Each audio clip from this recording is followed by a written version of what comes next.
Chai with Chitra. சில நேரங்கள் சில மனிதர்ல நாகேஷோட ஒர்க் பண்ணீங்க. பேசவே மாட்டான். வளர்ந்தவன் தான். அவனுக்கு இறங்கவும் மாட்டான் சார். ஏன்னா உங்களால் வளர்ந்தவன் கொஞ்ச நாள் கழிச்சு நீங்கள் பார்க்கும்போது 4 பேர் நடுவில் நான் என்ன இந்த ஆள் இவர் தான் என்ன சொன்னார் செஞ்சான்னு கூட சொல்ல மாட்டான் சார். சொல்ல மாட்டான், சத்தியமாக சொல்ல மாட்டான். நாகேஷ் கையாலேயோ வாலி கையாலேயோ எனக்கு ஏதாவது ஒன்று கொடுக்கணும்னு சொன்னால் நான் ரொம்ப வாங்கிறதுக்கே வைக்கப்படுவேன். நான் அந்த இடத்துல நிற்கவே மாட்டேன் சார், நிற்கவே மாட்டேன். உடனே வந்துடுவேன். அப்படி தான் வந்தேன். சீதத்தை கோச்சு தான் வீட்டுக்கு வந்தேன். வந்தால் சீதர் சார் மேனேஜர் வந்து என்னை கூப்பிட்டு ஒரு நாள் நான் வேலையை விட்டுருந்தேன் சார். காஸ்டியூம் மாறி போச்சுல்ல, அவர் தீரை விசாரிக்காமல் ரொம்ப திட்டி விட்டார் சார். கண்ணா முன்னாடி எல்லாருக்கும் முன்னாடி. எனக்கு அவரை விட நான் வயசானோம் ஒத்துக்கணும்ல. 2வது நான் மேஸ்திரின்னு தெரியும். அவர் டப்பிங் தேட்டர் உள்ளெல்லாம் வந்து பார்க்கலாம். ஐயோ டப்பிங் எனக்கு ரொம்ப தூரம் நீயே பாரு அப்படின்னு போயிட்டார். அவருக்கு தெரியும் வேலை அப்படி பண்ணியிருப்பாங்கன்னு. எனக்கு திட்டார், எனக்கு வேண்டாம் அது அப்படியே இருக்காங்க. அதுக்கப்புறம் அவர் ரொம்ப நொடிஞ்சு போனதுக்கப்புறம் அவரை போய் பார்த்தேன். ரொம்ப பார்த்தேன், விசாரிப்பேன். நான் போகும்போதே அந்த அம்மா மோகனா எனக்கு சொல்லுவாள், டேரக்டர் மாடியில் போங்க. நான் மேலே போவேன். போனால் பாவம் உட்காந்துருப்பார். அவர் ஸ்ட்ரோக் வந்து சரியாக கையெல்லாம் அந்த ரவா உப்புமா எடுத்து இந்த பிளேட்டில் சாப்பிட்றதுக்கு ரொம்ப கஷ்டப்படும். எனக்கு அழுகையாக வரும். எப்படி திரும்ப இருந்தால் மனிதனுடைய கால நேரங்கள்லாம் எப்படி போகுது சார். நான் வேதாம டக்கு வேதா வா வா வா வேதா எப்படி இருக்க, நல்லா இருக்க, நம்ம ஸ்டேட்டுக்கு போகலாமா, ஸ்கிரிப்டெல்லாம் ரெடி. ஆமாம், உன் பையன் இருக்கானா, என்ன பண்ணுறான், என்ன ஆக்ட் பண்ணுறான், அவன் ஆக்ட் பண்ண வச்சுருமா அப்படிதான் சார். உடம்பெல்லாம் நல்ல எனக்கு உடம்பு இல்லைங்களா, நான் நல்லா இருக்கேன். இவங்களாம் தான் பயமுறுத்துறாங்க அது மாடல் அப்படின்பார். அப்படி ஒரு தன்னம்பிக்கையான ஒரு அது சார் நான் கடைசியாக பார்த்த சீரர். இந்த சினிமாவில் உங்களை காயப்படுத்தியவர்கள் யார் யாரெல்லாம்? காயப்படுத்தியவர்கள் யாருமே இல்லை சார். எல்லாருமே என்னை வாழ்க்கையில தான். இன்றைக்கும் என் தொழிலில் இன்றைக்கி யாராவது என் அசிஸ்டண்ட்டாக என் பையனே டைரக்டராக போய் என்னை அசிஸ்டன்ட் டைரக்டராக கூப்பிட்டாங்கன்னா நான் சொன்ன வேலையெல்லாம் செய்வேன். கண்டினியூ எழுதுவேன், சாங் காப்பி எழுதுவேன், அதுக்கு ஃபுட்டேஜ் போடுவேன், முன்சீன் பின்சீன் எழுதுவேன். அப்போ சிவாஜி பால்மகளை இருப்பார். அப்போ சடகோபன் ஒரு டைரக்டர். நான் அப்புறம் ஞாயிறும் திங்களும் பண்ணவர். அவர் பார்த்தா கட்டுறேன். அந்த சிவாஜி சிகரெட்டை எப்போ பாரு சிகரெட் குடிப்பார் சார். சிகரெட்டை புது சிகரெட்டை விட்டு சாங் ரிகர்சல்லாம் பார்த்து ஷார்ட் ரெடின உடனே ஷூட் உடனே ரெடி ஆகிடுவார் சார். சடகோபன் தான் பார்ப்பேன். சிகரெட்டை கட் பண்ணுவார். இதுவா அவன் என்ன அப்படின்னு சொன்னவொடனே சிகரெட் வைப்பார். அந்த அளவு கண்டினியூட்டி லுக்கு இப்பவும் பாருங்க, லுக்கு பாருங்க. அவர் க்ளோஸ்அப் பண்ணும்போது நல்லா கவனித்து பாருங்க சிவாஜியை. நான் ஒரு ரசிகங்கிற முறையில் சொல்லுவேன். சிவாஜியை இப்படி பார்த்தாருன்னா நேர ஆர்டிஸ்ட் இருக்கான்னு அர்த்தம், இப்படி பார்த்தா நேரம் இருக்கான்னு அர்த்தம். கொஞ்சம் நின்றுட்டு இருக்கான், ரொம்ப உயரத்தில் இருக்கான், கீழே. அந்த லுக்கெல்லாம் அவரை மாதிரி யாருமே கொடுக்க முடியாது. ஒரு நடிகை கிடையாது. நான் அவருடைய படம் எல்லாம் பார்ப்பேன். நான் சொல்லுவேன் எல்லாத்தையும், நீ நடிகனாக போகணும்னா சிவாஜி படங்கள்லாம் பாரு. ஏன்னா நாங்களாம் சொல்லுவோம், நான் கை காட்டுவேன் கேமராக்கிட்ட, ரைட் லுக்கு லெஃப்ட் லுக்குன்னு. ஆனால் அவருக்கு லுக்கே வேண்டாம், அவரே பார்ப்பேன். அது நான் பார்க்கும்போது தெரியும் நம்ம காலத்தில் ஒரு பெரிய மகாபெரும் கலைஞரோடு வாழ்ந்தோம் அப்படின்னு வருங்கால சந்ததிகளுக்கு நம்ம சொல்லலாம். இப்போ எப்படி 1000 தலை வாங்கி அவ்வளோ சிந்தாமணி நீங்கள் சொல்கிறீங்களோ, நான் வாசவர்ணத்தையை சொல்கிறேனோ, பழைய படங்களை சொல்கிறேன், மோகினி, அசோக்குமார், ஆராய்ச்சி மணி, எப்படி சொல்கிறோமோ சிவாஜின்னு ஒரு பெரிய மிகப்பெரிய தஞ்சாவூர் கோபுரத்துக்கு மேலே என்னை பொறுத்தவரைக்கும் எனக்கு எல்லாம். நீங்கள் நடிக்கணும்னு தான் சென்னைக்கு வந்தீங்க. அந்த ஆசை நிறைவேறிச்சா? இல்லை சார், இல்லை. எனக்கு நான் இங்கே ரெகுலராக இல்லை. நான் அசிஸ்டன்ட் டைரக்டர் தான் நினச்சிட்டாங்க எல்லாரும், அதுவே விட்டுட்டாங்க எல்லாரும். நானும் யார்கிட்டையும் எனக்கு ஒரு ஜாஸ் கொண்டு கேட்கல. என்னுடைய பிரஸ்டி கேட்டு இல்லைன்னு சொல்லிட்டா பெரிய அவமானம் ஆகுது. அதனால கேட்கல. இது மாதிரி அவன் ஒர்க் பண்ண இயக்குநர்கள் யாராவது ஆக்ட் பண்ணுன்னு சொன்னால் ஆக்ட் பண்ணு. பாரதி ராஜாவோட எப்படி பழக்கம் ஏற்பட்டது உங்களுக்கு? நாங்கள் சிறந்தங்கள் சில மணிகள் ஷூட் பண்ணோம் இல்லையா? ஆமாம். அப்போது ஏவிஎம்ல ஷூட் பண்ணோம். நீங்களாம் கூட பத்திரிகை குரூப் எல்லாம் லக்ஷ்மி சம்பந்தப்பட்டு ஆஃபீஸில் வேலை செய்வார் லக்ஷ்மி. அந்த சீன் சம்பந்தப்பட்டு ஷூட் பண்ணோம். அப்போது சங்கரையர், பாரதி ராஜா, பாண்டியராஜன் மாமல்லர், அவினாசி மணி 3 பேரும் வந்து நின்று வேடிக்கை பார்த்தேன். அப்போ இவங்க கூட லட்சுமி கூட பாரதி அப்படின்னு கூப்பிட்டு பேசியிருந்தாங்க. பாரதி ராஜா இல்லை, அப்போ பாரதி. ஆமாம் ஆமாம். என்னுடைய தேவைக்காக சாங்க்கு போயிருந்தோம். ஒரு வயல்வெளியில் ஷூட் பண்ணோம். ஹீரோயினுக்காக ஒரு வயல்வெளியை பார்த்து ஷார்ட் ஓகே டாக்டர் கண்ணன் கிட்ட சொல்லியிருந்தார். அப்போ நான் இந்த பேரோட இறங்கி போய் ஹீரோயின் நிற்க வேண்டிய இடத்துல போய் நின்று அங்கேருந்து கையை காமிச்சேன். டேரக்டர் அப்போ இங்கே சுற்றி இருந்தவங்ககிட்ட சொன்னாலும் அதுதான் பழைய தலைமுறைங்கிறது. ஏன்னா மார்க்கி கொடுக்கறதுக்கு ஒரு ஆள் வேணும். கரெக்டாக அசிஸ்டன்ட் டேரக்டர் போய் நிற்கிறா இருப்பாங்க, அவரை பார்த்து எல்லோரும் காத்துக்கோ அப்படின்னாங்க. அப்போ மேலே பெரிய டேரக்டர் பாரதி ராஜா. பாபு டேரக்டர் நிற்கிற முன்னாடி எப்படிங்களா அப்படிங்கிற அவர் என்னவோ திட்டம் போட்டுருக்கார். அவரை டிஸ்டர்ப் பண்ணக்கூடாது, ஏதாவது சொன்னால் எழுதுறவங்க எதாவது தேவையோட நான் நிற்கிறேன் பின்னாடி. இவன் என்ன பண்ணிவிட்டான், அந்த பாபு வேகமாக வந்தவன் பாவம் சின்ன வயசு. அவன் என்னை எப்போ பெருசுன்னு தான் கூப்பிடுவோம்.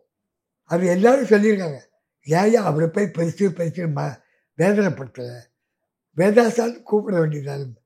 இல்லை அவரே எனக்கு பெருசு தான் அப்படிமா.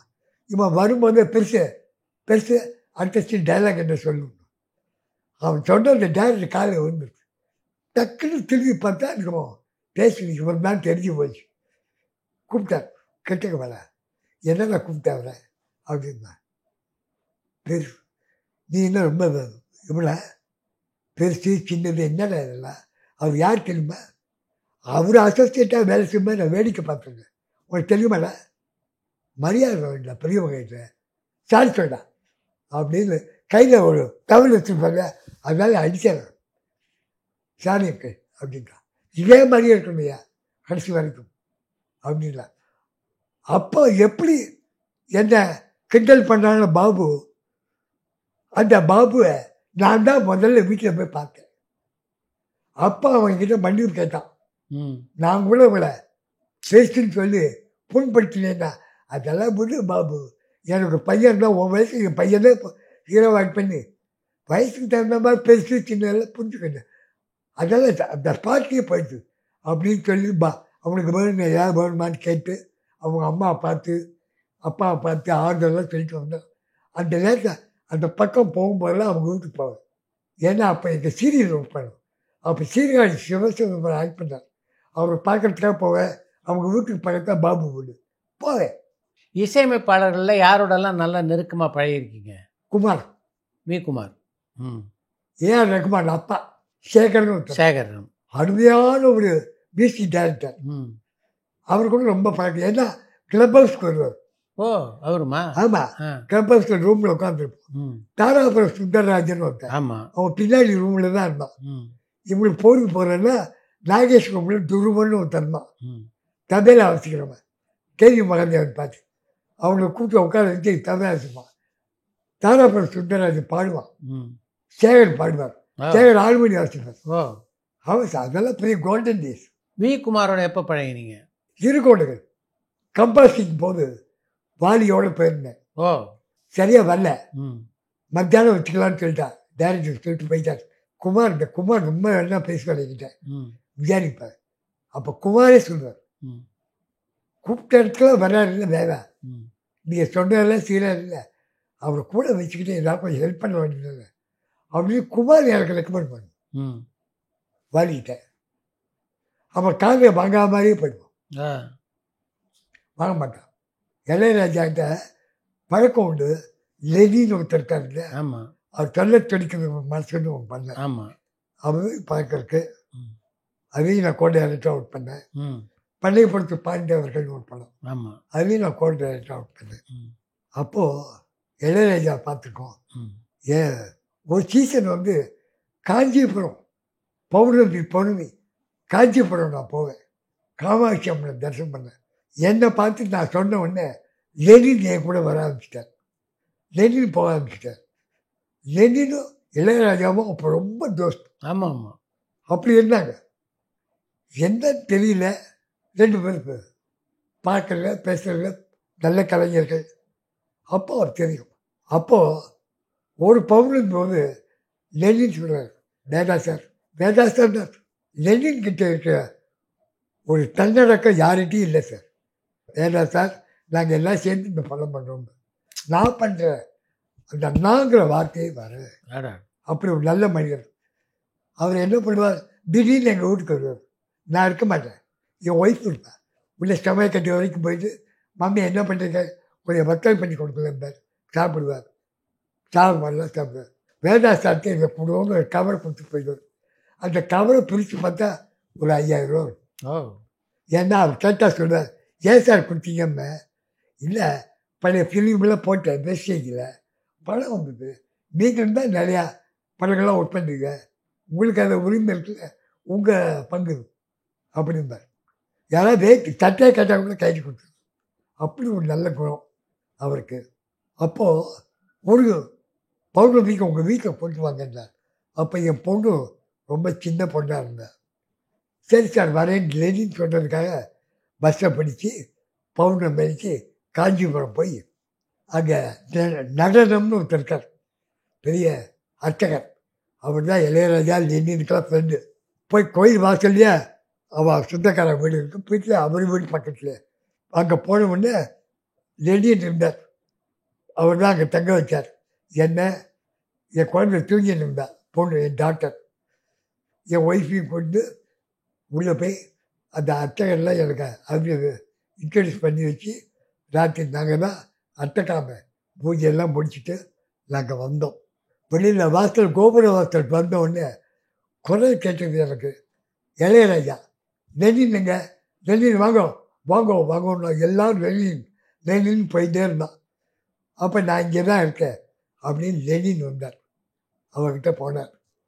லெனின் சொன்னார், இளையராஜா சென்னைக்கு வர வேண்டியதானே, ஒன்றும் வேலை இல்லையே. இனிமேல் நான் தனி லெனின் தான் வருவேன், நான் தனியாக இல்லை, என் கூட நம்ம வேதா சாரம் வந்திருக்கார், அவன் ஒய்ஃபு குழந்தையும் வந்துருக்கு. இவள் தனியாக காஞ்சிபுரத்தை விட்டு நான் உங்கள் கூட காரில் வந்தாரு, அவ்வளோ நல்லா இல்லை, நீங்கள் போயிட்டு வாங்கணும். உடனே ராஜா பெருந்தன்மையா, அதனால இல்லை, என் வண்டியில் ஏறிக்கிட்டோம், வேதா சார் அவன் ஒய்ஃபோட குழந்தைய மடியில் வச்சுட்டு முன்னாடி வரட்டும், நம்ம பின்னாடி வரும் அப்படின்னு வந்தார். அப்போவே அவர் சொல்லிட்டேன், வேதா சாரை ரங்கநாதன் தெருவில் இறக்கி விட்டு நான் இறங்கிக்கிறேன் அப்படின்னு ரொம்ப பெருமையாக இளையராஜா எங்களை இறக்கி விட்டுட்டு போய் இறங்கி. ரொம்ப பெருந்தன்மையான மாதிரி. அப்பப்போ என்னை பார்க்கும்போது என்னை விசாரிப்பார், நல்லா இருக்குங்களா. அப்புறம் எங்கள் அப்பாவுடைய கதா காலட்சேபம் கேசட் ஒன்று கேட்டார், அதை கொடுத்து. இந்த வாலி தன்னுடைய பையனுக்கு திருச்சியில் ஸ்ரீரங்கத்தில் பூனல் போட்டான். அதுக்கு இளையராஜா வந்திருந்தார். அப்போ எங்கள் அப்பா கதையை தான் அவன் சொன்னான். அப்பா சந்திச்சு அப்பாவோட பேசினான். அப்பா பண்ண நந்தனார் கேசட் இருந்தால் கொடுங்கன்னு. அப்போ நான் போய் ஒரு நாளைக்கு பிரசாத்தில் பார்த்து நந்தனார் சீடி வந்தோடனே கொடுத்துருவேன். அதுதான் கடைசி சந்திப்பு. நீங்கள் பல டேரக்டர்கிட்ட ஒர்க் பண்ணியிருக்கீங்க. ஆமாம். இதில் எந்த டேரக்டரோட ஒர்க் பண்ணது உங்களுக்கு ரொம்ப திருப்தியாக இருக்குது? பீம்சிக்கு சார் மறக்கவே முடியாது. அந்த குளம், அதாவது ஒரு ஃபேமிலியில் ஒவ்வொருத்தரும் ஒவ்வொரு பொறுப்பாக வேலை செய்ய மாட்டாங்க. அந்த மாதிரி ஒவ்வொருத்தரும் ஒரு வேலை எடுக்கிறேன். நான் சாதாரணமாக ஒருத்தர் அடிக்கிற மாதிரி ஒரு வேலை எடுப்பேன். ஆமாம். அதுக்கு என்னை இன்னும் பெரிய கடவுள் மாதிரி 2 தலைமுறை முடிச்சு படித்தேன். 3ஆவது தலைமுறை இப்போவும் எங்கள் பெரியவர் கிருஷ்ண சார் பெரிய பொண்ணு மதுன்னு பேர் எனக்கு வாழ்த்து சொல்லி அமைச்சிருக்கா. இதய நாட்டு வாழ்த்து சொல்லி அமைச்சிருக்கார். லெனின் வாழ்த்து சொல்லி அமைச்சிருக்கேன். எனக்கு 90 வயசு ஆச்சுன்னா அவனுக்குலாம் சந்தோஷம், அவ்வளோ சந்தோஷம். ஏன்னா அவன் சிஸ்டர் கல்யாணம் பண்ணார் சார். அதே இதில் நான் ஒருத்தனே எல்லாருக்கும் பத்திரிக்கை கொடுத்து நான் தான் வந்தவங்களை வரவேற்று எல்லாம் ஆலையினார். இன்னி வரைக்கும் சார் எனக்கு இன்றைக்கும் ரிமைண்டர் ஷார்ட்டாக தான் தெரியுது. வந்து போகிற ஷார்ட்டு இந்த இசபுல்லா ஹாஸ்பிட்டலில் டைரக்டர் சொல்லி என் தலையில் ஆசீர்வாதம் பண்ணது எனக்கு ஞாபகம். நான் நல்லா இருக்கும்போது என்கிட்ட நீ வராமல் போயிட்டியே அப்படின்னார். அது ஒன்று போகிறோம். அப்போது ரொம்ப ஃபேமஸாக ஜட்ஜு பலராமையான்னு ஒருத்தர் தெரியுமா, மூலிகை மருந்து கருணாமையோட ஒரு படம் எடுத்தோம். நானும் ஒர்க் பண்ணது. அப்போ போய் இவனுக்கு தண்ணியே ஆகக்கூடாதுன்னு டாக்டர் சொல்லிட்டான். இறைவன் கொடுத்தவரை அதே மாதிரி தான் ரொம்ப ஓவராக போச்சு. இவர் ரொம்ப ஸ்டெயின் பண்ணிவிட்டு இவரை இசபுல்லா ஹாஸ்பிட்டலில் மயிலாப்பூர் பக்கம் கேட்டுக்கு பாருங்க, அந்த கேட்டுக்கிட்டே ரூமை கொடுத்து பிஎன்சி சார் உட்கார வச்சுட்டான். அங்கே தான் கம்பசி எம்எஸ் விஸ்வநாதன் கம்பசி இறைவன் கொடுத்த வரம். அந்த ப்ரொடியூசர் பக்கத்தில் நின்று உயிரை வாங்கணும், என் படத்தை முடிச்சு நீ போகணும். இந்த படத்தை இந்த ஜெயசுந்தர் கருணாமணி முடிச்சு நீ போகணும். இதுக்கு நடுவில் திண்டாடி போயிட்டார் சார். ஒரு பெரிய காமெடி நடிகர் நம்ம நாகேஷ் மாதிரி ஒருத்தர் ராஜாபாபு தெலுங்கு, அவன் தான் இவர் கற்றுத்தான். பழையபடி கூட்டு போய் மார்க்கிங் சொல்லி மார்க் பண்ணுறதுக்கு கூட்டு போகிறேன்னு பழையபடி தண்ணி ஆரம்பிச்சிட்டார். ஆமாம், போடக்கூடாதுன்னே இருந்தால் எல்லாரும். அவன் தான் எடுத்துகிட்டு போயிடுவான் ஹாஸ்பிட்டல்லேருந்து. ஏன்னா ஒரு படம் கந்தெல்லாம் எடுத்துக்கிட்டு இவனே டைரக்ட் பண்ணி எடுத்த டேபிள் பூரா ரோலாக இருக்கும். இருக்க என்ன இன்றைக்கி எடுத்தது, என்ன கதை, அதை எடுத்து ஸ்டார்ட் அவுட் பண்ணுறதுக்குள்ள அப்பா அப்படி போச்சு. ஹெல்ப் பண்ணார். அவன் அத்தனை ரூபா கொடுக்க வந்தான் சார், நீயே வச்சுக்கிட்டார். ஹெல்ப் பண்ணுறவனுக்கு அவ்வளோதான். ஆனால் விஷயம் தெரியாமல் செய்யாத, ஒரு எடிட்டர் இல்லாமல் தொடக்கூடாது. ரொம்ப நன்றி. ரொம்ப நன்றி சார். எனக்கு உங்கள் அனுபவத்தெல்லாம் சொன்னதுக்கு எனக்கு ரொம்ப நன்றி. ரொம்ப வருஷம் கழிச்சு அவளை பார்த்தேன். நான் உங்கள் கூட வேலை செஞ்சுருக்கேன் டேரக்டர். ஏன்னா டேரக்டர் பாரதிராஜாட்டு வேலை செஞ்சேன்னா உங்கள்கிட்டயே வேலை செஞ்சுருக்கேன் தான் அர்த்தம். கரெக்டான ஒரு வேலையெல்லாம் செய்வீங்க. இது வருங்காலத்தில் ரொம்ப பயன்படும். யாருக்கு இல்லையோ வருங்கால சந்ததிகளுக்கு, மாணவர்களுக்கு இயக்குனர் ஆகணும் அப்படின்னு நினைக்கிறவனுக்கெல்லாம் இது பெரிய பாடமாக இருக்கும்னு நினைக்கிறேன். வாழ்க வளமுடன். தேங்க்யூ. பரபரப்பான சினிமா செய்திகள், நட்சத்திரங்களின் பேட்டிகள், சினிமா வரலாறு ஆகியவற்றை பார்க்கவும் படிக்கவும் உங்களுக்கான இணையதளம் tourantalkies.co.